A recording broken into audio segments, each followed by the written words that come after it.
LCM. LCM stands for the least common, so something that two or more numbers have both in common, multiple. Least, or the smallest thing that two or more numbers have in common, and they are multiples. So what does a multiple mean? A multiple means that is a number that is on the numbers times table,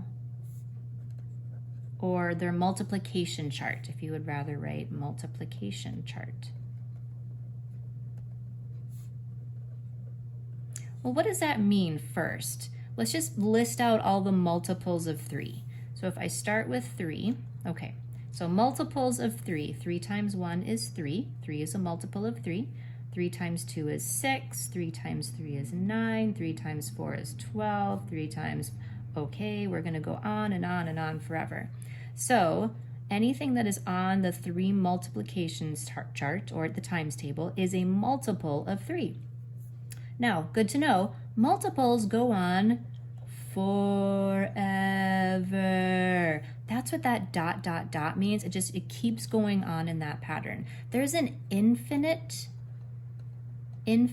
number of multiples. You can just keep multiplying them, You can just keep multiplying them on and on and on and on forever. That's why we never ask for the greatest common multiple, because there isn't one. We always ask for maybe the least or the smallest one possible. So what do we do to find the LCM? Well, I would maybe list out 5 or so multiples for each number that you are given. We're going to start with maybe 5. If you have to do more, you can. Sometimes you can get by with 3 or 4. Then you're looking for the first number, that first multiple that appears for both numbers, or if you have 3 numbers that appear for all 3. What's the first one that they both have in common?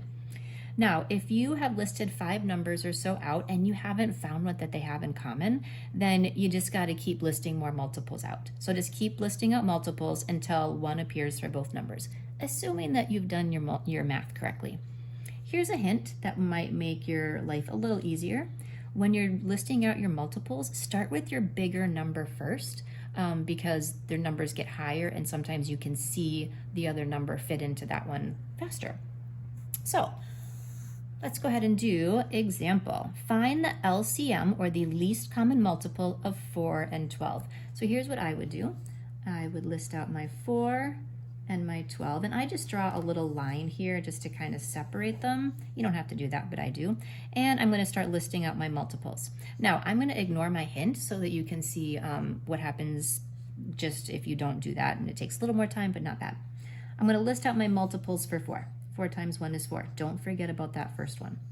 4 times 2 is 8. 4 times 3 is 12. 4 times 4 is 16. 4 times 5 is 20. Now, some of you might have gone, hey, wait a minute, 12 and 12. Yes. If you recognize that you're going to have a common multiple, you don't have to continue. But sometimes we don't see it. I'm going to go ahead and list these out just so that you can see how it works. 12 times 1 is 12. Oh, look. Here is my smallest number that both numbers have in common. I can stop here. I don't have to list out the rest of them because I would just be doing extra work.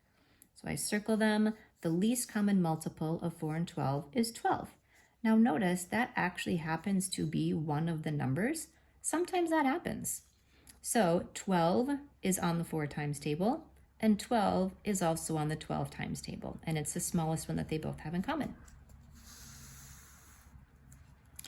Let's find the LCM of 6 and 4. Just a reminder, if you see 2 numbers like this in parentheses, it's just a fancy way of saying find the least common multiple of the 2 numbers that are inside your parentheses. So I'm going to do the same thing. I'm going to list out 6 and 4. It does not matter what order I do them in. I'm going to start with 6 first. 6 times 1 is 6. 6 times 2 is 12. 6 times 3 is 18. 6 times 4 is 24. 6 times 5 is 30. I'm going to stop there and I'm going to go on to my 4s and see if they have anything in common. Before I do anything, do you see anything that they might have in common? 4 times 1 is 4. 4 times 2 is 8. Nothing so far. 4 times 3 is 12. Wait a minute, I see 12 again. They both have 12. Now, I could stop there and say 12 is my least common multiple. Happens to be the same number as before. But sometimes we don't see this. If we don't list them out, we might find a common multiple, but it's not the smallest. For example, if I continue, 4 times 4 is 16, then we have 20, and then we have 24. Notice 24 is also a common multiple. It's not the smallest one, but it is a common multiple. But if you don't list out the numbers like this, a lot of times a mistake that kids will make is they'll see 6 and 4 and they'll go, oh, 6 times 4 is 24. The least common multiple is 24. Well, it's a common multiple, but there is one that is smaller. So that's why listing out the numbers is very nice. Let's find the least common multiple of 25 and 40. Ooh, we're getting into some bigger numbers here, but we can still do this. This is where our multiplication facts come in. I'm going to start with 40 because I think 25 is a nice, easy one to do. I just think of quarters like 25, 50, 75, and 100. So I'm going to list out my 40s, and I think it's going to be very easy to spot a multiple of 25 when I'm doing my 40s. So that's what I'm going to do. 4 times 1 is 40. I'm just thinking of them as 4s and adding a 0. 4 times 2 is 8, so 80. 4 times 3 is 12, so 120. 4 times 4 is 16, so 160. I don't have any multiples of 25 yet. I'm going to keep going. 4 times 5 was that 20? So 200. Aha! 200, I know 25 is going to be a multiple there. I'll go ahead and list out my multiples of 25 just so you can see how it works.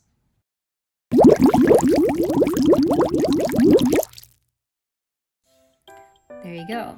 So a lot of times with least common multiple, you can take shortcuts. If you list your biggest number out first, you can find your smaller number just by using your number sense.